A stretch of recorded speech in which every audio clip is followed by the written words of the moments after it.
मेरी देश के हर नागरिक से अपील है, जहां संभव हो पेट्रोल डीजल का उपयोग कम करें। सोने की आयात पर भी देश का बहुत बड़ा पैसा विदेश जाता है।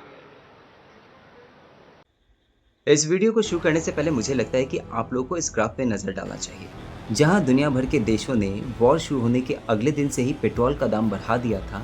इंडिया एकमात्र ऐसी कंट्री थी जिसने 2 महीने तक पेट्रोल के प्राइस को बढ़ने नहीं दिया, जिसे हमें अप्रिशिएट करना चाहिए। खैर छोड़िए, 2 महीने के बाद हमारे पीएम हमारे सामने आते हैं और कहते हैं कि भाई साहब, फॉरेन ट्रिप मत करो, गोल्ड मत खरीदो, एक्स्ट्रा फ्यूल खर्च मत करो। क्यों?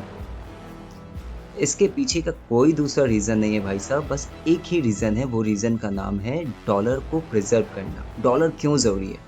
डॉलर ज़रूरी इसलिए है क्योंकि डॉलर से ही हम लोग बहुत इम्पोर्टेंट मेडिसिन्स खरीदते हैं, पेट्रोलियम खरीदते हैं और बहुत ज़रूरी चीज़ें खरीदते हैं। ठीक है? मेडिसिन की बात करें तो कैंसर का मेडिसिन, हार्ट अटैक का मेडिसिन, आईसीयू में यूज़ होने वाली दवाइयाँ, इवन कि पैरासिटामोल के लिए जो रॉ मटेरियल का ज़रूरत पड़ता है, वो रॉ मटेरियल भी हम लोग इंपोर्ट करके मंगवाते हैं और इस इंपोर्ट करने के लिए हमें डॉलर का ज़रूरत पड़ता है।